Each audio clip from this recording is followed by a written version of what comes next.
Hey, hey, hey. A first of its kind. I am so excited for this. I'm going to have a co-host today. Coby Hakalir is with me on this Monday, May the 5th. It's Greg Sher, fresh back from the Kentucky Derby. And so many long hours and days, not very much sleep. So if all of a sudden I start going off on some kind of a tangent where you can't figure out what the hell I'm saying, that's why. Super delighted to have you here, Coby, alongside of me. And you have teed up this incredible guest for this maiden voyage. Take it away, Coby. All you have to do is unmute. That's all. That's it. Yeah. So 101 for co-hosting, right? In preparation, I've studied all the great co-hosts from the Ed McMahons to the Andy Richters, and I think I'm prepared, but we'll dive in. Greg, thank you. Desiree, welcome. We're going to talk about the funnel today, right? And that's been the talk of the mortgage industry and the real estate brokerage industry for the last couple of months. It's been a huge topic of discussion as far as where do we go from here? And are we making reactive moves to the market, or are we positioning ourselves for the future of mortgage, for the future of the customer journey, for the future of the loan officer and real estate journey? And to that end, we brought in Desiree Patno, who's the CEO of. If you could give us because the NAWRB doesn't exactly line up with the actual. Could you give that to us, Desiree? And actually, absolutely. It's women in it's right above there. Women in the housing and real estate ecosystem. Okay, there it is, right behind you. Women in the housing and real estate ecosystem. Desiree's got a very accomplished career. Desiree, I'll let you introduce yourself, and then we'll kick off the discussion. Absolutely. Thank you very much for hosting and having me as a guest. And congratulations, Coby, for being the first co-host of Greg's podcast. So I started the business as an agent, like most people. Got my own brokerage. I've sold over 6,000 properties in the distressed asset. Did Fortune 500. All these pictures behind me are covers of magazines. I have dozens and dozens of over the last 12, 13 years. So I work in the in-house to the family offices and everything in between. I'm really focused on the underserved communities and helping, making sure that everyone has a seat at the table. And so I'm involved in a lot of different gender lens and infrastructure things that are out there. So as a strategist now, I lead a lot of different ecosystems, whether it be on boards or helping economic develop directors to develop, projects within the county. And right now I'm working on an initiative with the state of California for insurance. And you're fresh off a hip surgery too. It's amazing. And I'm fresh off a hip surgery. So 3 weeks to the day. Yes. That's amazing. I'm surprised. You've got so much enthusiasm. I hope you're feeling well. I know you said you're up and moving around, counting those steps. We can go in a lot of different directions with this conversation based on your incredible resume. I guess we'll start off with the topic that Coby had laid out there, and that is, what does a vertical process look like? Integrated process for Rocket and other companies that are trying to offer all these ancillary services. Can a case be made that in the past it has not worked, or is there an illustration when it's worked? Well, we talked before the call, or the podcast, is that, Zillow had tried this out back, a while back, and it didn't work and came back. But, their infrastructure was a separation. We weren't not in the pocket with them. We were not one-on-one with them. They're a digital thing. So, to get people to get involved, you have to have a personal hug. You got to be able to touch them. You got to be able to feel them. And timing's everything. Now, what happened in the core of now with Rocket, they just bought, you think about it, they just bought Mr. Cooper, which is the largest servicing company or one of the largest in the United States. And then you also for servicing loans. So those who don't know, what a servicing company does is when you buy a property, you have it within a month, the actual loan can be sold to another servicer, and it can be sold 12 times a year. It can be sold as many times at once. So the idea is that who's actually monetizing that, who's taking the day-to-day collection of payments and doing that. On the flip of the side, they went ahead and just recently bought Redfin. Well, Redfin is just like Realtor.com or another entity that you can go and actually get to see all the listings. Redfin has a great presence. So the idea is they had also, if you think about Redfin, also had their own separate mortgage company, their own separate auxiliary companies to go with it. So when they came in and bought these two entities, Rocket now owns one of every 6 properties in the United States. They have a touch point. So that means if you're not top of mind, then there was an issue. So that the difference between when Zillow did it, again, that intimate relationship of knowing and trusting and going with it and you have to read everything.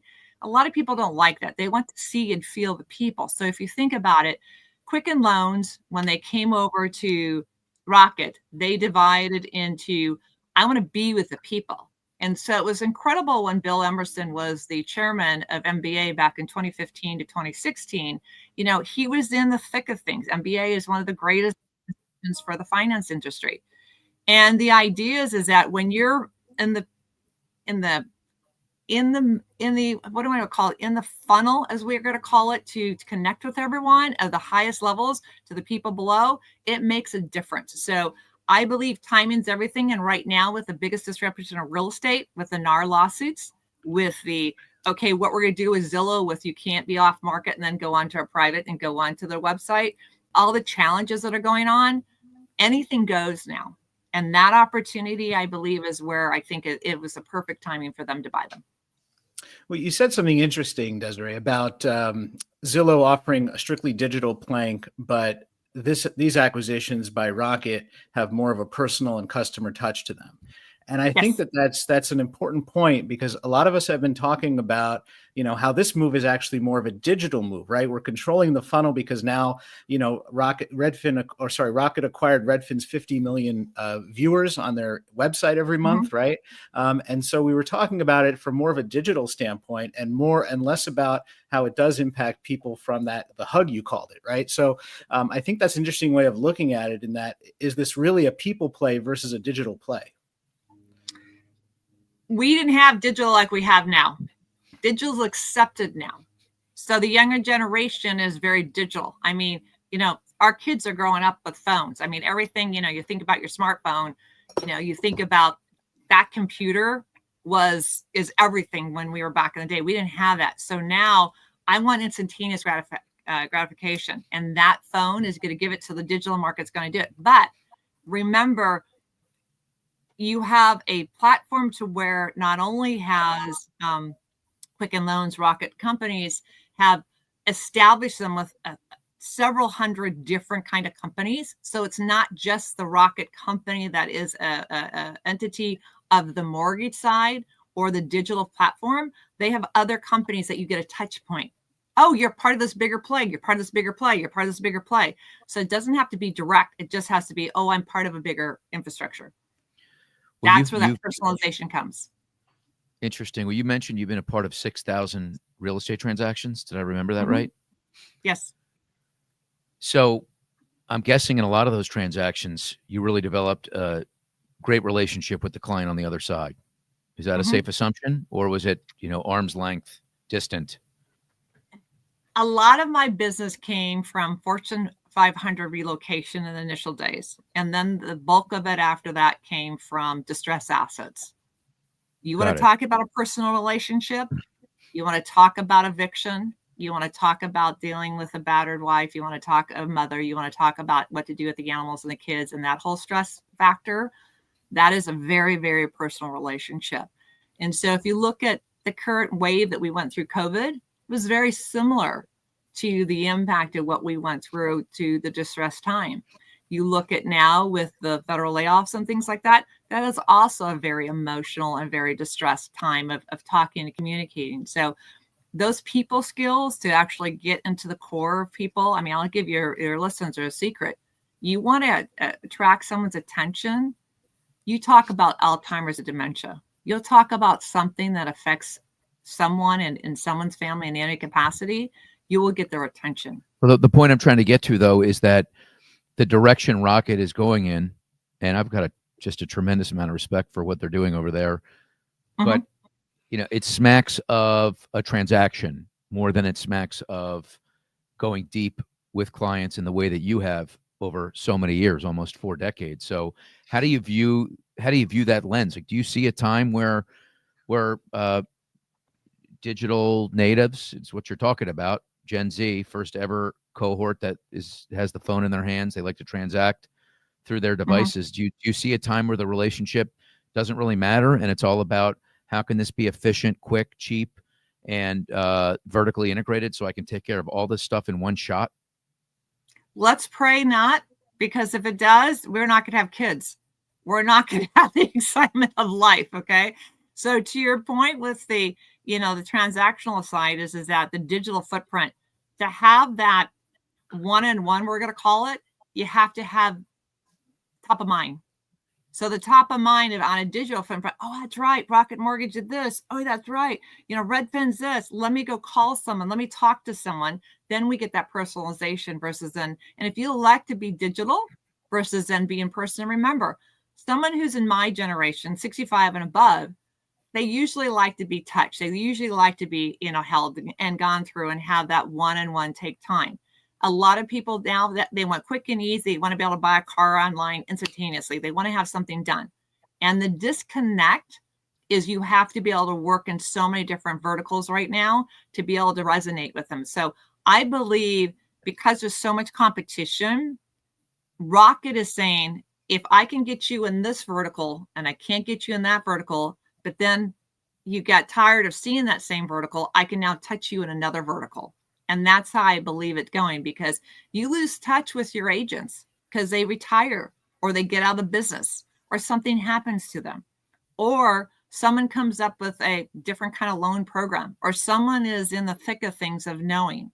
And those kind of, to your point, I believe to offset not just being pure digital nomad is you're going to have to design something that makes you different. We've been doing this for years with homeownership experience. The home ownership experience has been, I'm going to be your broker. I'm going to be your lender. I'm going to be your escrow officer. I'm going to be your rehab person. I'm going to be your stager. I'm going to be your gardener. And look at how you go in and I can do all that for you. Because remember, you can be a broker and sub it to Rocket Mortgage. You could sub it to anyone. And that's how a lot of people done really well when one's doing one and then you capitalize a 4x, 5x return on the one single transaction. A lot of what we've heard though, sorry, go ahead. Was someone not finished? Okay.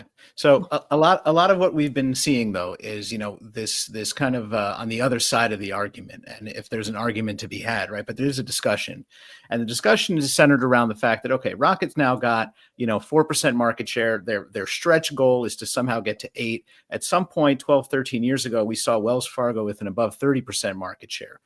So even if they get to that stretch goal of 8, that leaves 92% of the market out there.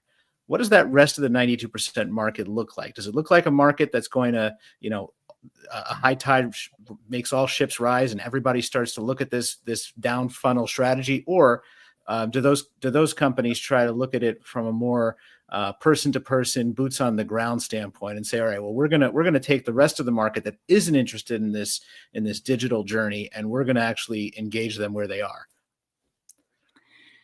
You have a lot of different experiences out. Look at Mello, what they did for Loan Depot. Came in and said, hey, I have a secure line that I can do a loan process to go with it and make it to go through it. So the idea is that there's going to always be room for competition. I believe there's going to be less competition as far as the bigger players are going to come in and acquire. But your boutique companies, like a lot of rural areas and a lot of places that want to have that hands-on. I mean, look at the high end, the celebrity side. They want to be private. The family office side wants to be private. And those people who deal in various different, capacities that deal with energy or green energy or deal with, what am I going to do? And you don't know my neighborhood. If you think about 35 years ago, I live here in Irvine. We had a huge debate between Newport Beach and Irvine, whether they understood our real estate process or MLS and what that impact was. So you're always going to have people who say, you don't know my neighborhood, you don't know my impact. And just because you own this market share, I need to have someone who's local and trusts me. Because you made a comment about Wells Fargo starting. I remember at a meeting, it was at an MBA meeting, that I posed the question because they said they had a fallout rate of 40%. The reason with Wells Fargo having problems is that they had the SBA cornered. They had over 70% of all SBA loans, Small Business Administration loans, here in Orange County where I'm based, the entrepreneurial capital.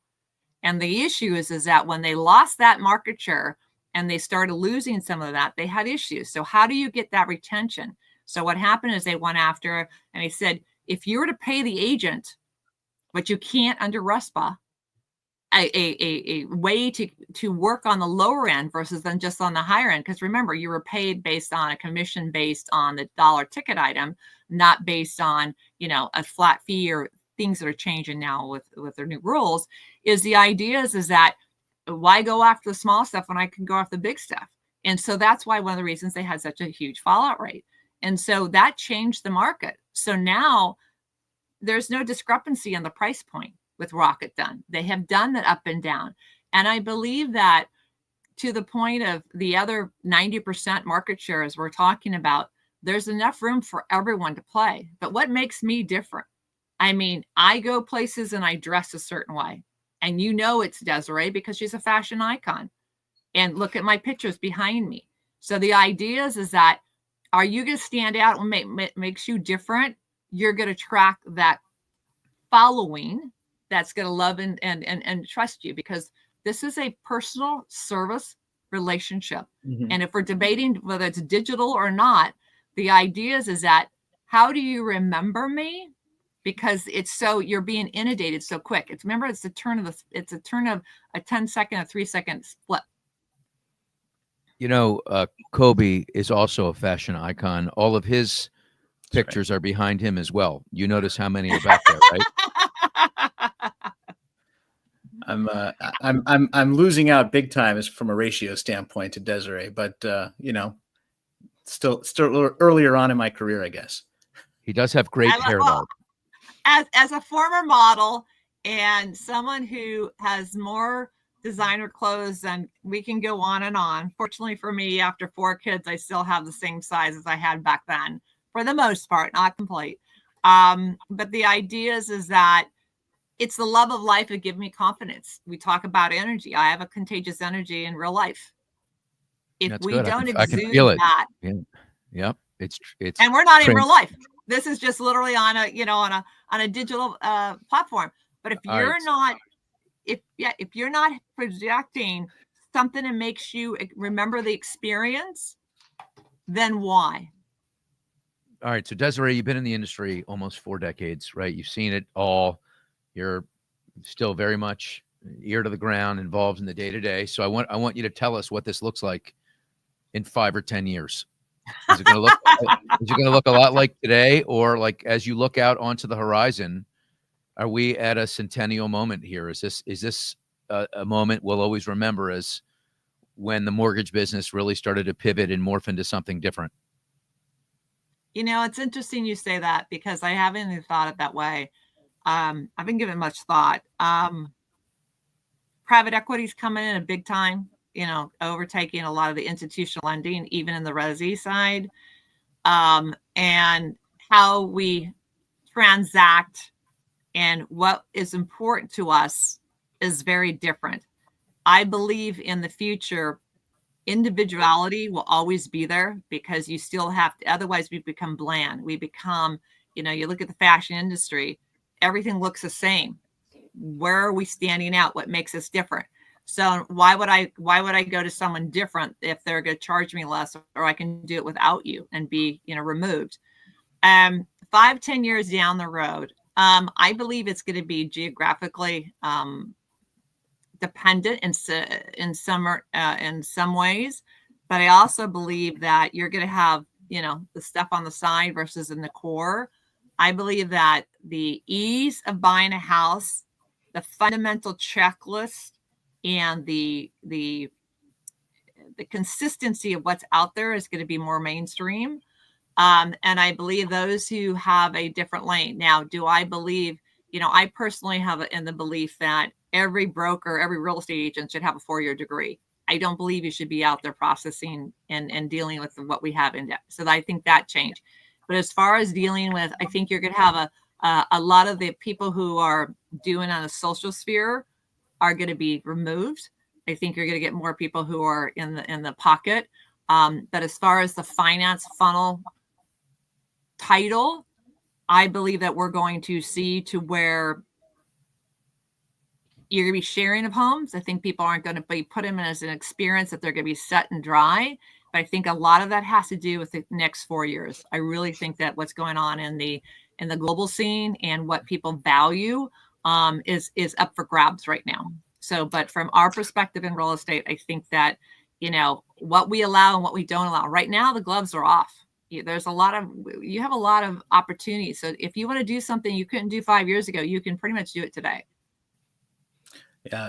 I think, Greg, your question about 10 years, I think in thinking about that, really, we're talking about mortgage, at least since I got in it in 1997. We're talking about 5-year increments of change, right? I got it in 97. In 2000, we started locking loans online and actually, using our computers, right? 2005, we started selling option arms. 2010, everything blew up and we were, doing things differently. 2015, we had TRID. 2020, we had COVID and we were in a whole new market. And now 2025, we seem to be in a whole new market again. You could make the argument that the rate cycles actually follow these massive changes in mortgage, and it's what preempts these changes. And so that speaks to the question of, do we do things in this business that are strictly visionary and to the betterment and change of the industry and to a different future, or are we doing things that are more reactionary? And I think that's an important part of the conversation to have. I guess it's a chicken and egg kind of argument, right? But that's been what it seems to me, these 5-year increments that the market pushes us to change almost every 5 years. Interesting way of putting it. And I guess every moment feels like this one's different. Like people can turn to technology now and go, well, look how the process has been so streamlined and how many things you can do without even leaving your home. But maybe it's just white noise. Maybe the business stays the way it is. If you look at over the last 5 years or 10 years, then look at the previous 10 years and look at the previous 10 years, the leaderboard gets completely, shaken up. It's not the same people anymore. So is it going to look like that in 10 more years? Historically, Desiree, love your thought on this. It seems like the bigger they are, the harder they fall. Now, yeah, it took a financial crisis to take down Countrywide and some of the others. But I'm wondering how you see that. Are we going to get to a time? Because I know Varun Krishna, the CEO, very capable at Rocket. Like he helped Intuit and TurboTax have 50% market share. So he looks out at this thing, and I know this because I talked to him about it 2 weeks ago, and he said, I love the TAM in this business. I love how we only have 9% total market share and how much more there is to grow. So he's got his sights set on 20, 30, 40%. Absolutely. And it's the reason I think it's different and he can get, I'm not sure about all the way there. I mean, there's a lot of mistakes you can make between 10% and 30%. And to Coby's point, there's a lot of shit that happens in the mortgage business between 10 and 20%, right? That's out of your control. A pandemic happens, right? But the thing that's different that I see is that he's like nobody I've ever seen. Like he comes from the tech side and he's leading this institution. And as he said, verbatim quote, life is short. You got to take big swings. So it's all about risk. Yeah. I'm enamored by him. And I think that a lot of people are, and that maybe they can they, Desiree, can they get to 20%? Like if you were in Vegas and you had to wager one way or another, which way do you go? Does Rocket get to 20% or does something happen between now and then? Knowing the family dynamics and Dan Gilbert, when he had his stroke back in 2019, I had the pleasure of meeting his wife and kids and what they were doing. And they've been very heavily involved in the philanthropic work. They gave over $370 million to help with the condition that the stroke associations that, because of Dan thing. I believe that to the dynamic of what a home is, and the dynamic of wellness care and the dynamic of all the different companies that they have invested in and they keep going through it, I would definitely take that bet that it could get to 20%. Just because the family dynamics behind this infrastructure of what the Gilbert family stands for and what they've done. Look what they did to Detroit. Look what they've done to all these different ecosystems. And so you've touched on a very important point that I think we should not dismiss or overlook. And that is people not leaving their home during COVID. Well, there's a lot of tax laws that are out there. There's a lot of infrastructures out there about them not wanting you to leave more than 5 miles away from your home because of the tax bills for gasoline, for all these different infrastructures. So remember, the United States, each state has their own rules and regulations. It's very different. There's no uniform law between being a real estate professional in any of the states. So it's like we're running a different country. We have 50 different countries within the US. And so the idea is that if we're staying in our homes, then we're not moving as much.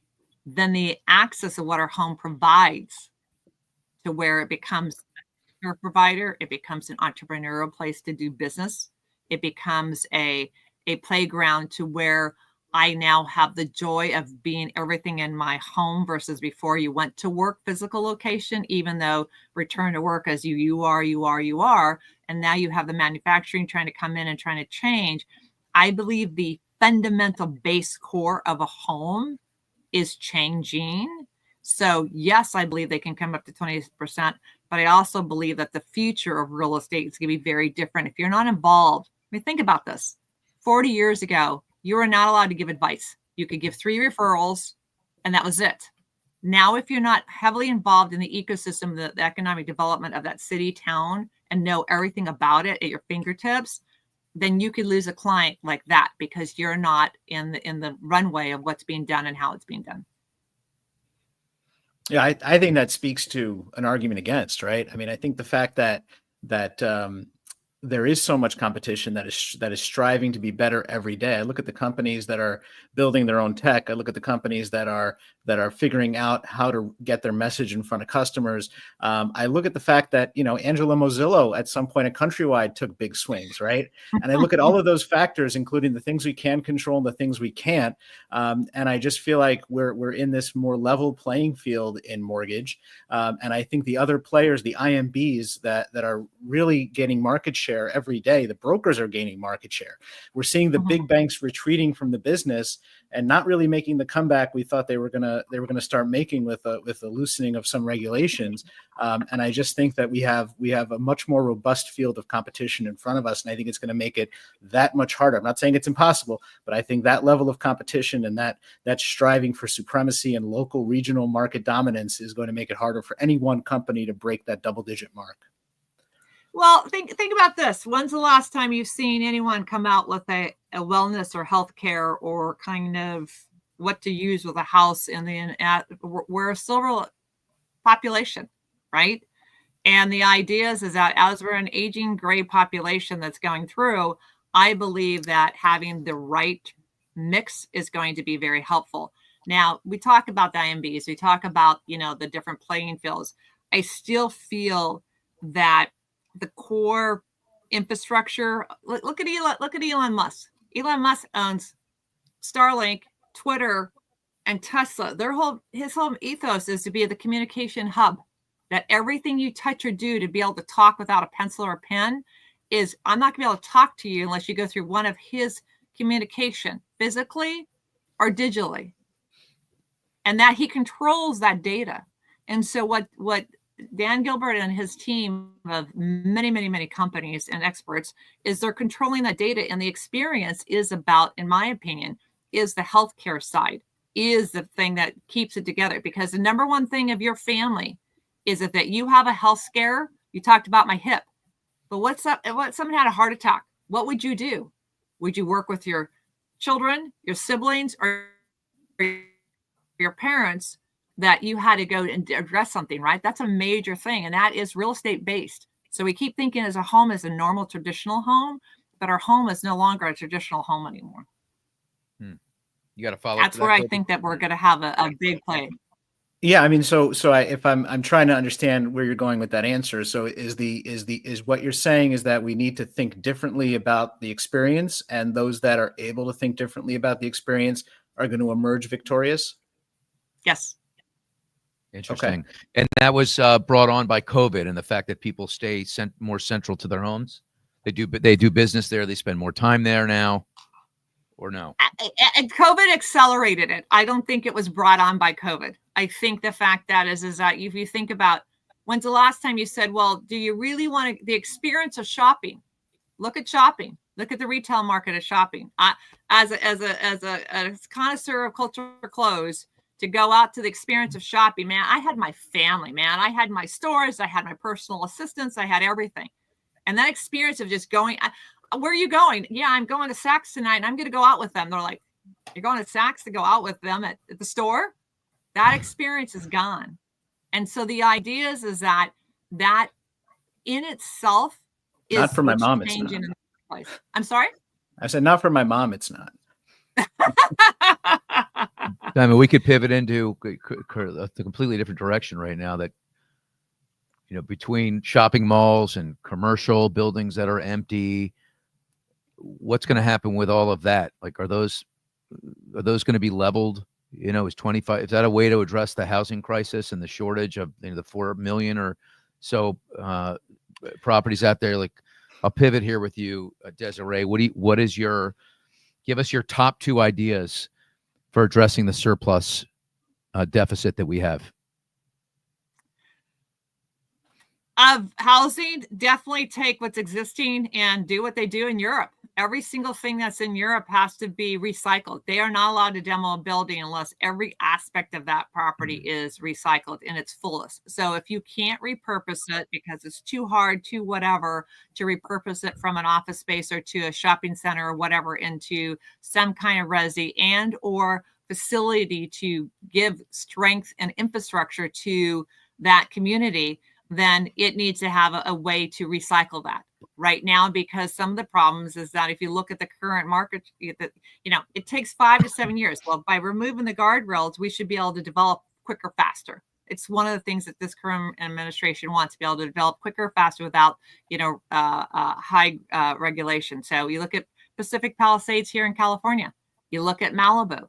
The Millikan Institute just had a joke today saying, hey, it's going to take 7 years in Chicago. Well, and we're trying to get the things done where you don't have oversight. You have approved contractors who can build them without a permit and put them up.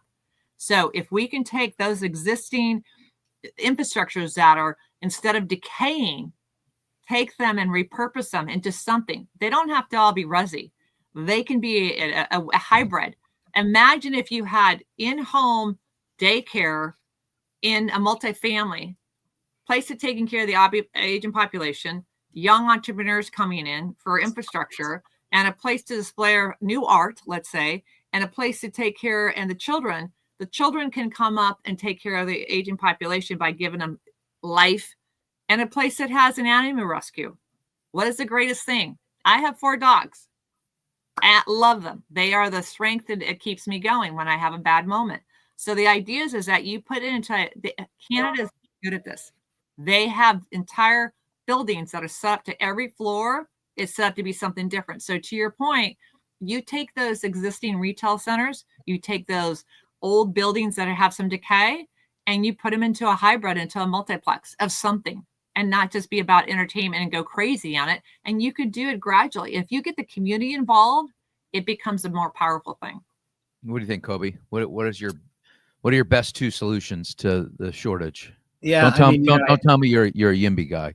No, well, it's more so we have a battle in this country, and I think there's some good ideas from Europe and there's some good ideas from Canada, and we can certainly learn from all these different places, and everybody's got, seems like some better solutions than we do. The problem that we have is we have this inherent battle between incumbents and newcomers, right? We have the people that own homes now, that, the value of their home is propped up by the fact that no new homes are going to be built near it, right? And so these ideas are great, where you're going to repurpose existing buildings and make them into mixed use and have, old people on the top floor and young people on the bottom floor and dogs in the middle, or whatever the idea is, right? but the bottom line is that we are legislating people out of the home buying process. Yes, interest rates are high, but interest rates were high in the mid 90s. Before I got into this business, rates were higher than they are now. I think when I got into this business, 18%. Rates were in the low 7s. Well, that was in the early 80s, right? But even 30 years ago, which seems like a long time ago, but isn't, right? Rates were in the 7s. Housing prices were much more attainable, and so that 7% rate, when you put it against what wages were and what the cost of a home were, weren't nearly as out of reach as they are today. And a lot of that has come from the fact that we have legislated people out of the home buying experience. And that's the biggest issue we have. So we can take all these great ideas from other countries, but we can solve all of them right here, right now. The problem is newcomers versus incumbents and people that own homes that don't want to give away any value, any of the record-breaking value they have for new homes and inventory to come onto the market. Very interesting. So I live in Irvine. Over 50% of the homes here are owned by. You live at ground zero for this, by the way. Well, exactly. And trust me, I know I've been here 35 years, native Californian, lived in Alaska and Arizona, and owned properties in several different states during my course. The thing that's issue about Irvine is there's so many homes that have one person living in them, and they are 4 bedrooms. And if there is a way to get more income, trusted income out of each one of those room rentals and provide a community of togetherness with those other people, that was a way to vet the people, I believe we would help get more entrepreneurs, more young people into those homes to occupy existing space that they would love, to bring the relationship we talked about. Now, is that going to solve a problem overnight? No, but it'll help. Every little idea that comes in. The problem is that I can name 10 women on 3 streets right next to me that are single and have a 3 or 4 bedroom, and no one lives with them. The idea is, why don't you encourage them all to move in together into one dwelling? That will help the supply issue. It's a different story if we were to say we had 3 people that could come in and live with them, to get them, because there's a lot of people that are having, instead of moving into a senior living facility, that are fully functioning and don't need any assistance, to get them to live together. And that way they could have fun together. They can do things together. They have associates, to be a community, right? To your point, it's the family home. I've lived here for 20, 30 years. I have the legacy if I have children, but half of them don't have children. That's the interesting thing about it. I mean, all right, so we're going to begin Golden Girls. We got the second version of Golden Girls, the sequel. Desiree, she's got no shortage of great outfits. I mean, it would take it to, according to her, it would take it to a completely different level, because the Golden Girls, they were not shopping at Neiman Marcus and Saks. They didn't have Manolas and all these other shoes in their closet, like and the Gucci purses and all that stuff. All right, Desiree, I have a last question, and then we're going to let you go, and I'm going to wrap it up with Coby. Biggest threat to the mortgage industry. What is it?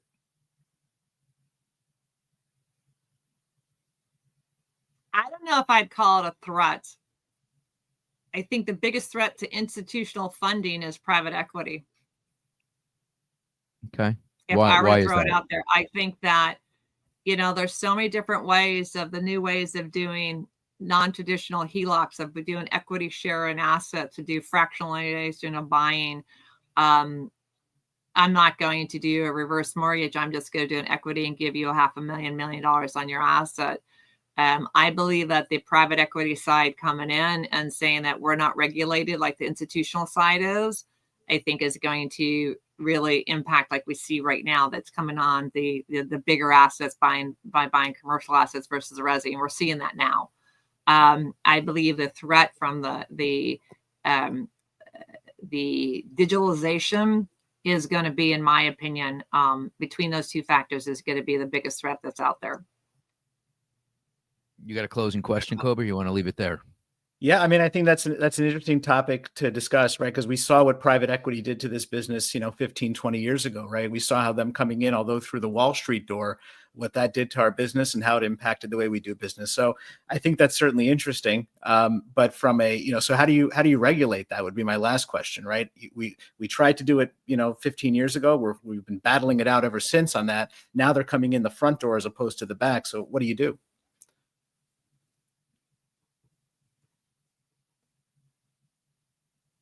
That is a very excellent question. I think, in my opinion, to do it is that the playbook for a buyer buying a property needs to understand the fundamentals and the pure cost of having an asset, in the sense that the aging asset itself, what that cost is going to be. You know, when we replaced roofs, it was $5,000. Now it's $50,000.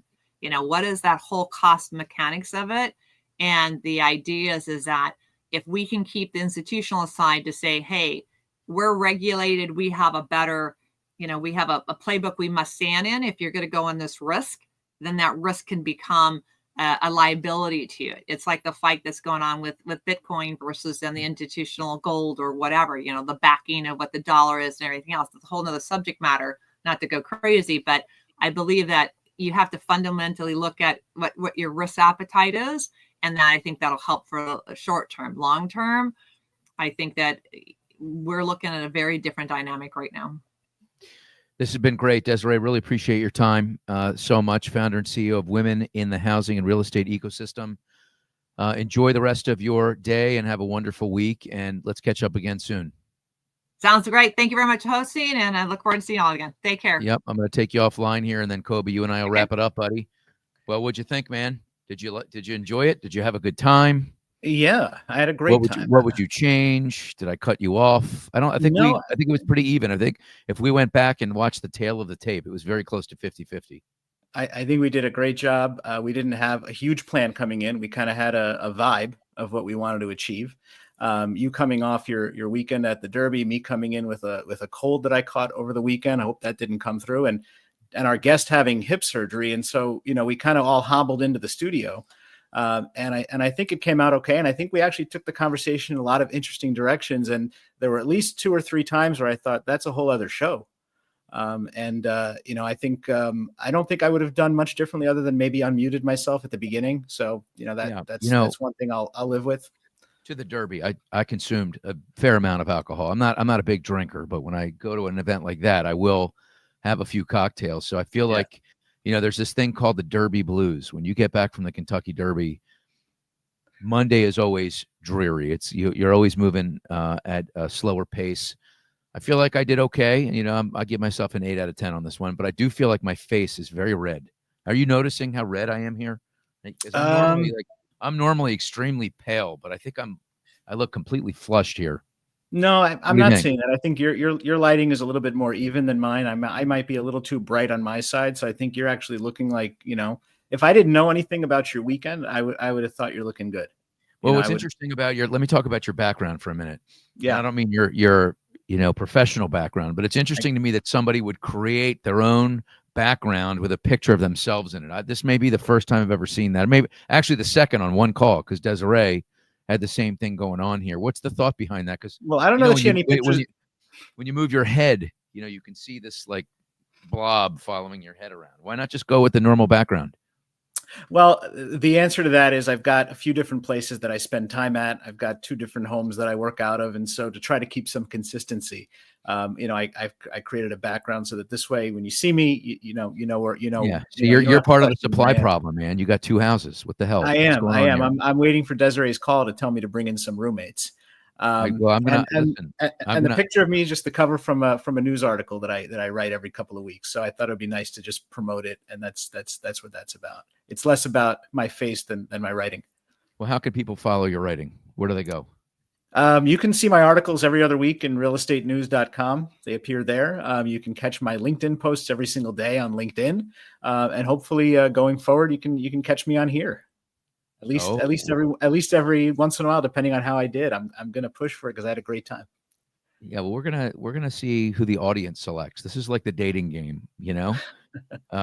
We'll see. You know, remember that show? What was it? It was Chuck Woolery, the host.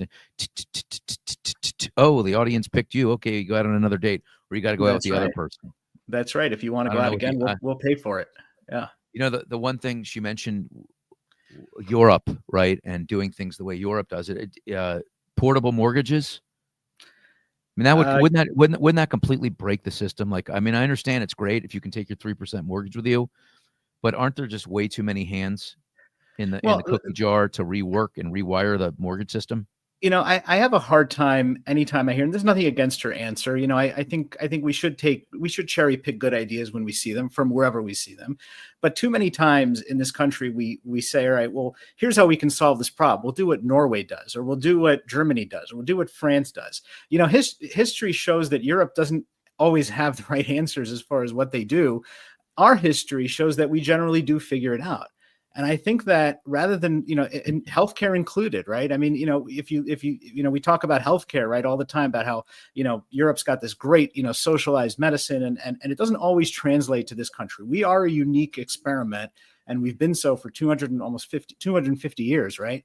And I think that we generally figure it out when we focus on the right parts of the problem. And the issue that we have with housing and affordability is we tend to not, and I see this on LinkedIn every day, we are not focused on the right parts of the problem. And that's the issue. The issue is not high rates. The issue is not necessarily high home prices. It's what's causing the high home prices and what's causing the fact that the gap between what a home costs and what people are making today is widening and has been for the last 60 years.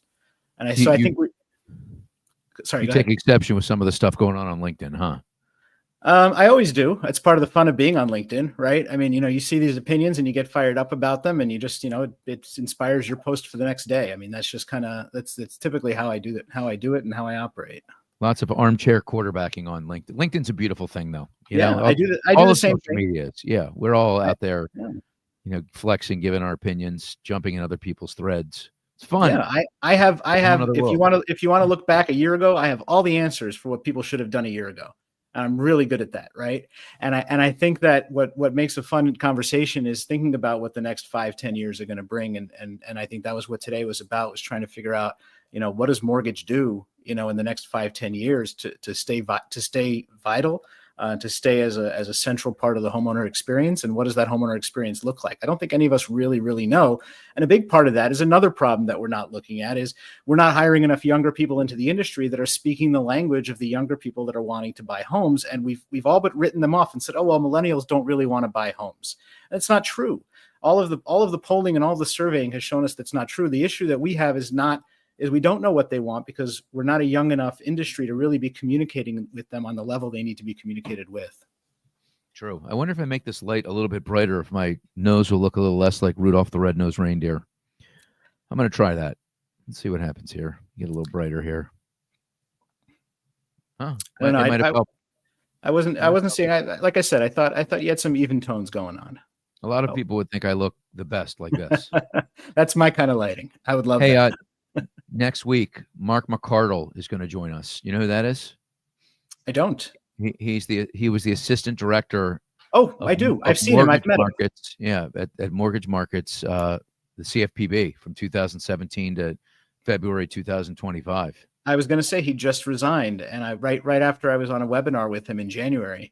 But yeah, I saw him. He was at Digital Mortgage in San Diego last year, and I was sitting 10 feet from him. So yes, I do know who that is. Yeah, we meet so many people. It's hard to remember every single person, right? Are you going to the gathering? I sure am. Looking forward to that. That's June 8th to the 11th in Colorado Springs. I'm going to be there. Looks like they're getting close to 700-800 tickets. They did, and I'm very lucky to have locked down a pickleball partner. Who are you playing with? Brad Blumberg. Okay. Brad and I think we've got middle seed kind of mojo going, and we may surprise some people. Yeah, well, I got to tell you, I'm going with my partner last year because he asked me for a redo, but we didn't perform very well last year. Chris from Total Expert. Right. Well, I was trying to get Larry Silver to play with me. He turned me down. And so I put a post on LinkedIn and Brad not only volunteered, but Brad volunteered to enter into a training program to get himself ready for it. So that kind of enthusiasm, I couldn't say no. It looks like some people enjoyed this show. Jake Vermillion, Brian View, Greg Butcher. Is it Butcher? What do you think? I'm going to think Butcher. Yeah. Probably not. Right. He's got a great first name, though. There's no question about that. Yep, and we all know Suha. She's amazing. Any closing words here, buddy? I think there's so many interesting conversations to be had about mortgage, and there's so many different and interesting viewpoints. I think Desiree brought a really unique perspective to it from where she sits. And I think all of those things, when you get those kind of unique viewpoints, it inspires further conversation and thought. And to me, that's the most interesting part of our business, is all the different directions you can take conversations in. So excited for the future, excited to keep diving into those convos. Well, we'll keep doing it, my brother. Great to see you, Coby Hakalir. Talk to you soon, buddy. Enjoy the rest of your week. So long, everyone. Next week, next Monday, don't forget, Mark McCardle, Assistant Director of Mortgage Markets at the CFPB from 2017 until just 60 days ago. We have a lot to talk to him about. So we'll do that. And Greg has corrected me. It's Bookshaw. Is that possible? Bookshaw. Very interesting. All right. Take care, everyone. We'll talk to you soon. See ya.